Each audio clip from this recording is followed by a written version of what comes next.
باللہ من الشیطان الرجیم بسم اللہ الرحمن الرحیم وَلَقَدْ أَرْسَلْنَا نُوحًا إِلَىٰ قَوْمِهِ إِنِّي لَكُمْ نَذِيرٌ مُّبِينٌ أَلَّا تَعْبُدُوا إِلَّا اللَّهَ إِنِّي أَخَافُ عَلَيْكُمْ عَذَابَ يَوْمٍ عَظِيمٍ یوم علیم صدق اللہ مولانا العظیم۔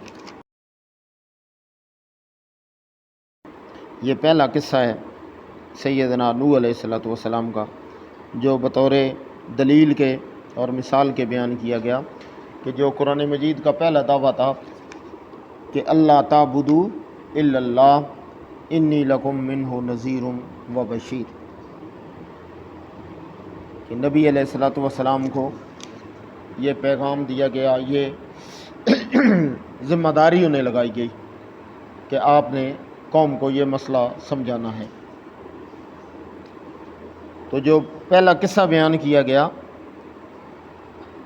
یہ بطور دلیل کے ہے کہ یہ دعویٰ نیا دعویٰ نہیں، اور یہ صرف نبی پاک صلی اللہ علیہ وسلم کا اور قرآن کا دعویٰ نہیں، بلکہ جتنے سابقہ انبیاء ہیں ان سب کی بھی یہی دعوت تھی، یہی ان کا دعویٰ تھا، یہی وہ پیغام اور پروگرام لے کے آئے۔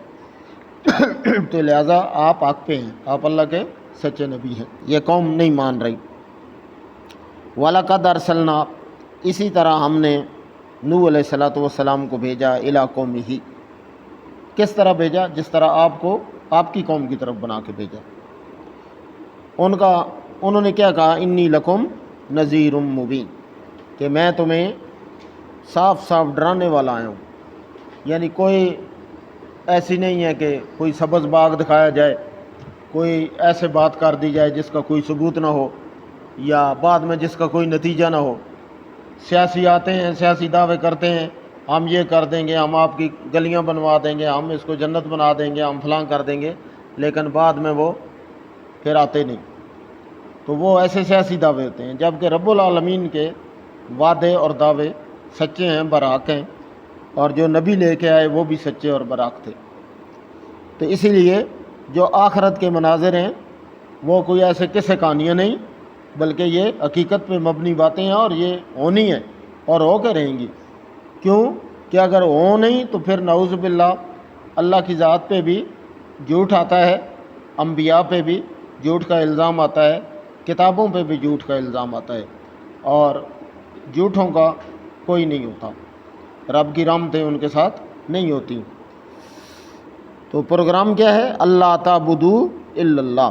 انہوں نے بھی اپنی قوم کو یہی پیغام دیا کہ کائنات میں رب کے علاوہ حاجت روا، مشکل کشا، کارساز، دستگیر، کھوٹی قسمتیں کھری کرنے والا، بیڑیاں پار لگانے والا، اولاد دینے والا، بارشیں برسانے والا، اور بیماریاں ٹالنے والا، مصیبتیں ٹالنے والا، آسانیاں پیدا کرنے والا، اور زندگی اور موت کا مالک، نفع اور نقصان کا مالک، عزت اور ذلت کا مالک، زندگی اور موت کا مالک، یہ ساری اختیارات رب العالمین کے پاس ہیں۔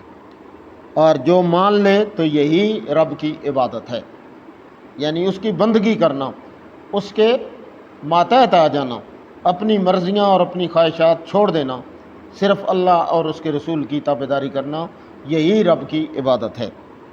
انی اخاف علیکم عذاب یوم علیم، اور مجھے اس بات کا ڈر ہے کہ اگر تم نے اس دعوی توحید کو چھوڑ دیا یا اس کی پاسداری نہ کی تو دردناک عذاب کا سامنا کرنا پڑے گا۔ اس عذاب کا وہ جو دکھ والا ہے، یومن مؤلمن، کہ جس دن وہ دن خود ان تنگیوں سے پناہ مانگے گا۔ تو وہ ایسا دن آنے والا ہے، ان لوگوں کے لیے تنگیوں والا ہوگا جنہوں نے اللہ اور اس کے رسول کی بات نہیں مانی، اور جنہوں نے بات مان لی اور اس پہ عمل شروع کر دیا، ان کے لیے دنیا میں تو پریشانیاں ہیں، لیکن آخرت میں اللہ نے ان کے لیے بڑے کرم کے فیصلے کر رکھے ہیں۔ وما علینا الا البلاغ المبین۔